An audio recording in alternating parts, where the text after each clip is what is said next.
Hello everyone and welcome to my channel, and today I'll be reading a multi-character listener by me. So let's get into it. Todoroki Shoto. Todoroki wasn't used to dealing with such problems, but maybe he should have been used to it more, to see these kinds of things. But the thing is, he's never actually been to a bar, and so he has never seen you drunk before. And for you to make a scene, and for him to have to deal with that, it was a little bit too much. Especially for someone like him, who, again, was never put in such a situation, never once in his life. So he didn't know what to do, and how to deal with this. It was a little bit too much for him to handle, and he was confused with the way you were laughing, the blush on your cheeks, and the way that you seemed to be, well, beyond intoxicated. Lion, please, let's just go home. No, Shoto, I have to call out All Might. And then the villains will all disappear. You say dramatically, and he's trying to smile as he kisses your cheek, nodding, because otherwise you will start screaming in the middle of the bar, and it was already as embarrassing as it is, with you screaming out All Might's name. And then, once he found that there was no other solution, he just carried you. And as much as you struggled or screamed, he knew he had to get you out of there. Because first, he was not letting you get another drink in, not when you were doing this terribly, just after 2 shots.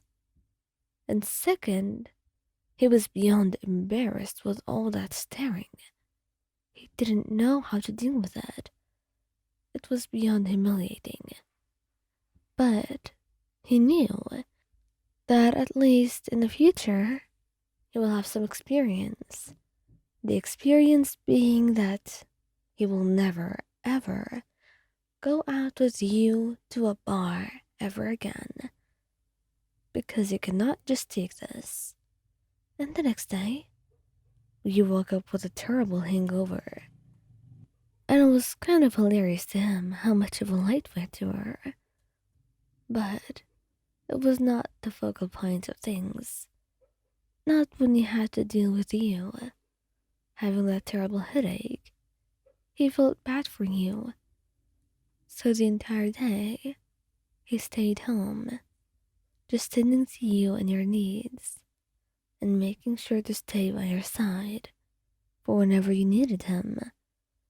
So, what mattered most was not that what happened at the bar was embarrassing, or that he will never actually want to go there again, but he will care for you, always, no matter the situation or the gravity of it.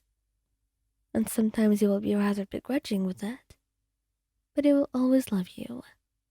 And right now, as you cuddled to his chest and complained a little bit more about your headache, he knew that some things will never change, and he adores you for it either way. Bakugou Katsuki. Katsuki actually hated drinking and going out to bars, but it seemed like there wasn't that much of a choice around this. You wanted to go, and he was simply just following you there, so you did not do something stupid. But maybe he should have known that you would have done something stupid either way, and there was not that much that you could do to prevent it.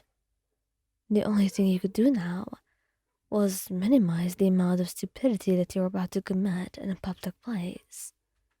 Come on, Wayan. We're going home. When you started screaming no, that's when he knew that the two of you were at a point that you could not get back from. It was already beyond embarrassing as is. and he wanted nothing more than just to get back home and forget this day ever happened. He was embarrassed beyond belief, and he had no idea just what he was getting into before coming here. And now that he has an idea of what it would be in the future, he now knows that he never wants to do this again.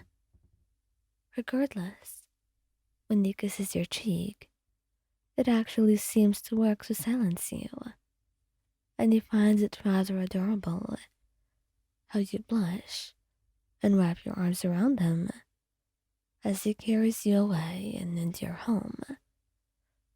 But you're in for one hell of a lecture when you wake up, all along with that headache. You see, we're never doing this again. Katsuki, come on. I'm already going through a lot, can't you see? And you're still chastising me? Come on. Just let me hear the end of it for today.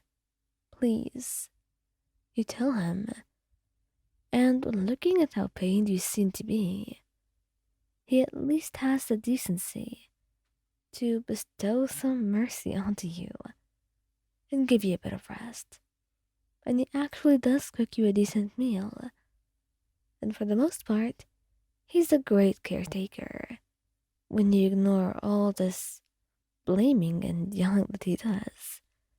But he firmly believes that he's doing it for you and that he just wants the best for you. So you shouldn't be that upset, especially when he never truly means any of his harsh words. He just wants you to be better for yourself and to be more wise with your decisions, because some of them are certainly not the wisest ones around, and he wants you to be more careful. He can't be around all the time, and therefore, he can't guarantee that you're always getting the best of care, or that you're always making the best decisions to yourself.